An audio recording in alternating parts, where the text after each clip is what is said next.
Hello friend, नमस्कार। जैसा कि आप लोग जानते हैं कि पीएफ के एडवांस क्लेम के विषय में बहुत सारे लोगों का अलग अलग मत होता है। बहुत सारे लोगों ने सवाल पूछा था कि सर पीएफ का एडवांस क्लेम कितने दिनों में सेटल्ड होता है। ठीक है, तो आज हम कुछ क्लेम आपको दिखाएंगे कि वह कितने दिनों में सेटल्ड हुआ है। बहुत सारे लोग बोल रहे थे कि एक दिन में क्लेम सेटल्ड होता है, पागल हो गए हो क्या? तो वह भी अभी हम आपको दिखाएंगे कि एक दिन में क्लेम सेटल्ड हुआ है, सेम डे क्लेम आपका सेटल्ड हुआ है, वह भी दिखाएंगे। इसके बाद जो है क्लेम करने से पहले, खास करके पीएफ एडवांस क्लेम करने से पहले किन किन बातों की ज़रूरत होती है वह भी अभी हम आपसे शेयर करेंगे। अगर आपको यह वीडियो पसंद आए तो निश्चित रूप से लाइक कीजिएगा। चैनल को अभी तक सब्सक्राइब नहीं किए हैं तो कर लीजिए, ताकि इस तरह की जितनी भी इम्पोर्टेंट वीडियो है हम लगातार आपके लिए ला सकें। तो चलिए आगे बढ़ते हैं और आपको कुछ क्लेम पहले दिखा देते हैं। देखिए, इस क्लेम को देखने के बाद बहुत सारे लोग बोलते थे जो कि एक दिन में क्लेम सेटल्ड होता है, पागल हो गए हो क्या? देखिए, यहाँ क्लेम एक दिन में ही सेटल्ड हुआ है, सेम डे सेटल्ड हुआ है। 25 तारीख को एक्सेप्ट हुआ पोर्टल पर और 25 तारीख को ही यह सेटल्ड हो गया है। देखिए, सेटलमेंट डेट जो है 25 तारीख है, तो यह एक दिन में सेम डे मतलब सेम डे ही सेटल्ड हुआ है। आप खुद देख लीजिए। अब हम आपको एक और क्लेम दिखाते हैं। यह देखिए 24 तारीख को एक्सेप्ट हुआ है पोर्टल पर और यह 25 तारीख को सेटलमेंट हुआ है। ठीक है, यह 25 तारीख को सेटल्ड हुआ है। तो देखिए, यह एक दिन लगा है, ओनली वन डे। एक दिन में यह क्लेम आपका सेटल्ड हुआ है। तो अभी हम दो क्लेम आपको दिखाए, दोनों में देखिए कि सेटलमेंट एक हुआ है सेम डे और एक में लगा है एक दिन। अब हम आपको और क्लेम दिखा रहे हैं। यह क्लेम देखिए 1 फरवरी को पोर्टल पर एक्सेप्ट हुआ है और 11 फरवरी को जाके यह सेटल्ड हुआ है। तो इसके सेटलमेंट में पूरे 10 दिन लगे हैं, 10 दिन तक यह अंडर प्रोसेस रहा है। ठीक है, तो यह क्लेम सेटल्ड होने में 10 दिन लगा। इस बीच में देखिए, आपका सैटरडे संडे अगर रहेगा तो उस केस में क्लेम को सेटल्ड होने में टाइम लगता है, क्योंकि सैटरडे संडे जैसा कि आपको पता है कि पीएफ का वर्क नहीं होता है। तो इस केस में क्या हुआ था कि सैटरडे संडे बीच में आया था, इसलिए जो है क्लेम सेटल्ड होने में थोड़ा सा समय लगा।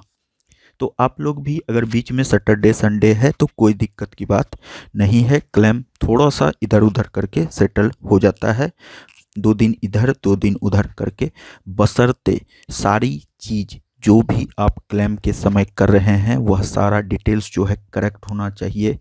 क्लेम किस तरह से करेंगे वह सारा चीज़ जो है सही सही किया हुआ हो, तब जाके आपका क्लेम जो है 10 दिन तक में सेटल्ड हो जाएगा।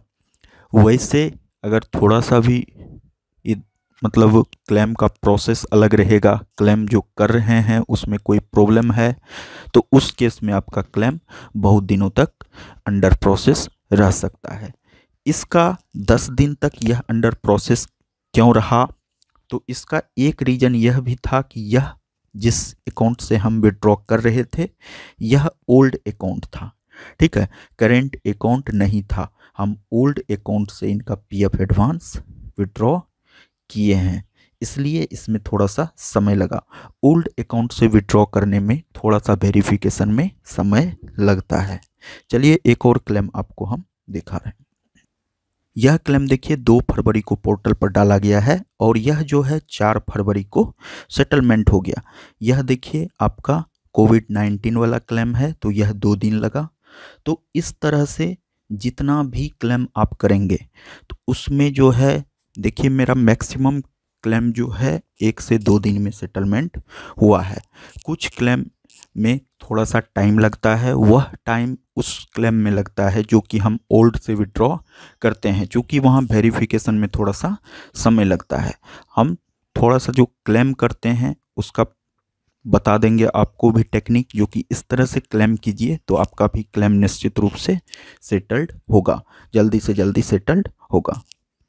तो चलिए आगे बढ़ते हैं और अब आपको हम कुछ टेक्निक बताते हैं जिससे कि आपका पीएफ क्लेम बहुत दिनों तक अंडर प्रोसेस नहीं रहे। ठीक है, अगर आप पीएफ क्लेम कर रहे हैं, ठीक है, पीएफ एडवांस क्लेम डाल रहे हैं, तो वहाँ पहली बात जो ध्यान देने वाली है वह कि पासबुक जो आप डाल रहे हैं, पासबुक या चेक जो भी डाल रहे हैं, चेक की कॉपी जो भी आप सबमिट कर रहे हैं, वह पूरी तरह से दिखना चाहिए, स्पष्ट हो, विजिबल हो, तब जाके वह क्लेम जो है जल्द से जल्द सेटल्ड होगा।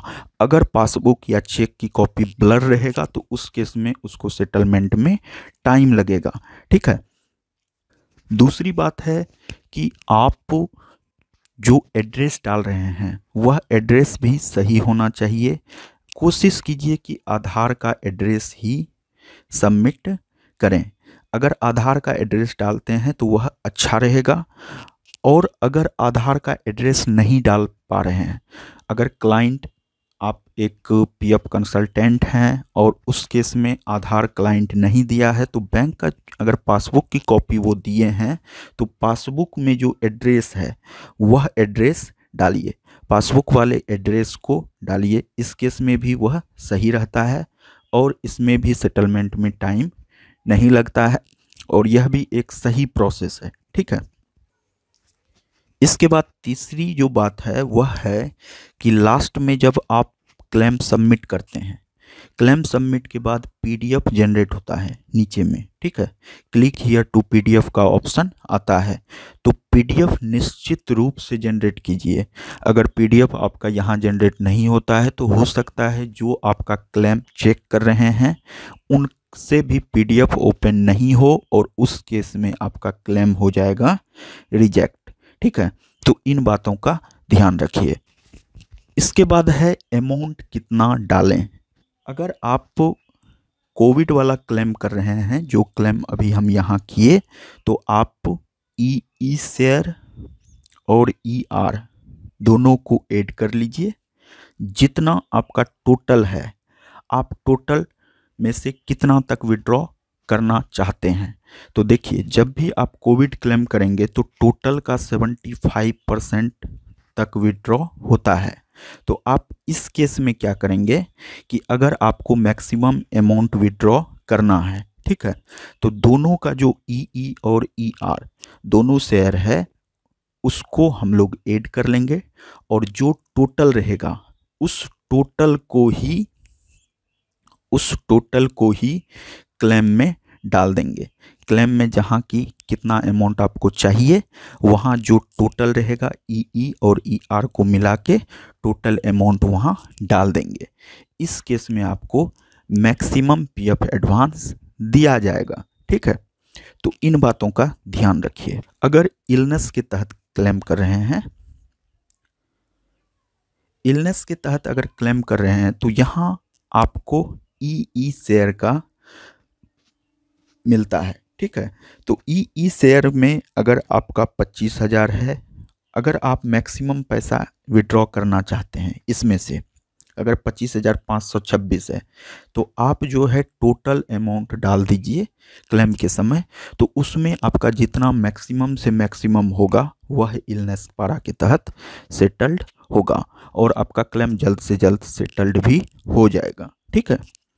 तो इन सारी बातों का ध्यान रखिए। अगर इलनेस पारा के तहत आपके अकाउंट में 25,526 रुपया है मान लिया जाए और इसमें से आप 12,000 डाल दिए, ठीक है, जो कि हमको 12,000 ही चाहिए। तो इस केस में जो है थोड़ा सा समय लगता है, सेटल यह भी होता है लेकिन सेटलमेंट में थोड़ा सा अधिक समय लगता है। तो यहाँ यह कंडीशन है, इसको थोड़ा सा ध्यान में रखिए, इसके बाद ही अमाउंट डालिएगा तो यह सही रहेगा और आपके क्लाइंट का क्लेम जल्द से जल्द सेटल्ड हो जाएगा, या आपका खुद का क्लेम है तो वह भी जल्द से जल्द सेटल्ड हो जाएगा। बस आज के वीडियो को हम यहीं समाप्त करते हैं। मिलते हैं नए वीडियो में नई जानकारी के साथ। अगर आपको यह वीडियो पसंद आए, यूजफुल आए तो निश्चित रूप से लाइक कीजिए, शेयर कीजिए और चैनल को अभी तक सब्सक्राइब नहीं किए हैं तो कर लीजिए, ताकि इस तरह की जितनी भी महत्वपूर्ण वीडियो है हम लगातार आपके लिए ला सकें। चलिए मिलते हैं एक और नए वीडियो में, तब तक के लिए बाय बाय, जय हिंद।